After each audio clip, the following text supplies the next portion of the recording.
हफ्तों तक musical chair खेलने के बाद अब आधिकारिक तौर पर कांग्रेस के त्रिवेंद्रम के सांसद शशि थरूर और विपक्ष में मल्लिकार्जुन खड़गे कांग्रेस के शीर्ष पद के लिए लड़ने के लिए तैयार हैं।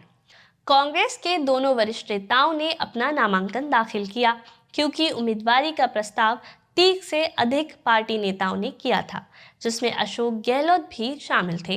पूर्व उम्मीदवार में दिग्विजय सिंह, प्रमोद तिवारी और पीएल पुनिया भी थे। नमस्कार, मेरा नाम है काशफा विशाल और आप देख रहे हैं न्यूज़ीफाई। वास्तव में तथाकथित G23 के कई सदस्यों ने भी उनका समर्थन किया। विद्रोहियों के लिए इसका क्या अर्थ है? क्या उन्हें छोड़ दिया गया है? वास्तव में कांग्रेस पार्टी में असहमति की आवाज के लिए इसका क्या मतलब है? क्या वे यहाँ से मर चुके हैं? ये बिल्कुल स्पष्ट है कि खड़गे इस दौर में अब तक आगे हैं और 24 वर्षों में पहले गैर गांधी कांग्रेस अध्यक्ष बनने के लिए पूरी तरह तैयार हैं, बशर्ते कि पूंछ में कोई दंश ना हो।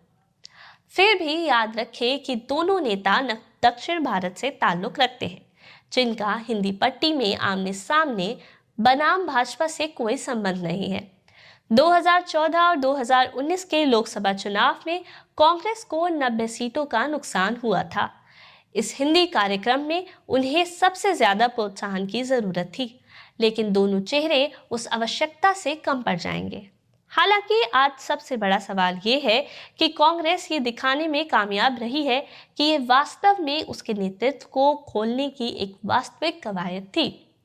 हम इसे अपने मेहमानों तक ले जाएंगे, लेकिन पहले उम्मीदवारों की ताकत, कमजोरियों, अवसरों और खतरों दोनों का स्वॉट एनालिसिस करेंगे। तो चलिए मल्लिकार्जुन खड़गे पर चलते हैं। अब उनकी ताकत ये है कि वे गांधी परिवार के करीबी हैं। उनके पास विशाल संगठनात्मक और प्रशासनिक अनुभव भी है, क्योंकि वे पार्टी के उच्च पदों पर रहे हैं। वे निश्चित रूप से संवैधानिक पदों पर भी रहे हैं। उनकी कमजोरी ये है कि वे 80 वर्ष के हैं। कर्नाटक के बाहर भी उनका कोई संपर्क नहीं है।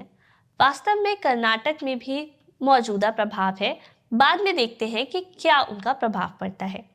हालांकि अवसर बहुत अधिक है, क्योंकि तथ्य यह है कि कर्नाटक में विधानसभा चुनाव होने वाले हैं और उनका अगला कांग्रेस प्रमुख बनना पार्टी को अच्छी तरह से उत्साहित कर सकता है वहां। लेकिन ये बात है कि उनके नियंत्रित रूप में देखे जाने का खतरा भी है।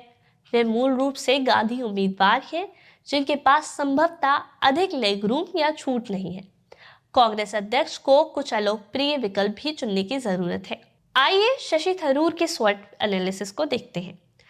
आप उन्हें युवा कह सकते हैं। उन्होंने मध्यम वर्ग को शिक्षित किया है, लेकिन यह हमें उनकी कमजोरी में भी लाता है कि वे वास्तविक में एक जन नेता नहीं है।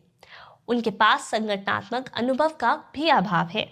भले ही वे कई बार सांसद रहे हों, लेकिन क्या वे वास्तव में कांग्रेस पार्टी के लिए शीर्ष पद के रूप में कठिन काम को संभाल सकते हैं?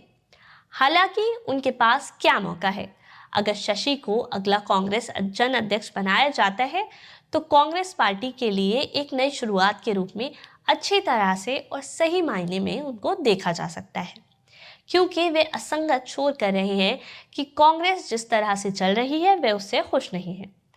अब तक अगर वे जीतते हैं तो इसे एक नई शुरुआत के रूप में कहा जा सकता है। लेकिन शशि थरूर से जुड़ा खतरा क्या है? इस तथ्य के अलावा कि उन्होंने हाल ही में भारत के विकृत नक्शे के साथ एक गलती की है, जो उनके मैनिफेस्टो का हिस्सा भी था। इसलिए उन्हें भी याद है कि उन्हें एमओ का पद छोड़ना पड़ा था। उन्हें एक आईपीएल फ्रेंचाइजी से संबंधित विवाद का सामना भी करना पड़ा और साथ ही उनकी पत्नी की मृत्यु में भी एक पूछताछ का भी सामना करना पड़ा था। तो निश्चित रूप से ऐसे मुद्दे हैं कि शशि थरूर पर हमला किया जा सकता है। सबसे बड़ा सवाल ये नहीं है कि इस छापे में कौन जीतेगा, लेकिन क्या कांग्रेस अध्यक्ष पद की दौड़ में धांधली की शुरुआत खड़गे से हुई थी? स्पष्ट विजेता अब नामांकन प्रस्तावों और निश्चित रूप से वही होगा जो हमने पिछले कुछ हफ्तों में देखा है। तो कैसे लगा आपको हमारा आज का सियासी वृतांत? कमेंट बॉक्स में जाकर हमें जरूर बताएं। और भी नई ऐसी कहानियों को जानने के लिए हमारे चैनल को जरूर सब्सक्राइब करें। और अगर आप ये वृतांत हमारे फेसबुक पेज पर देख रहे हैं तो इसको लाइक और शेयर करते चलें। आज के लिए इतना ही। कल फिर मिलते हैं किसी और नए सियासी मुद्दे के साथ। तब तक के लिए नमस्कार।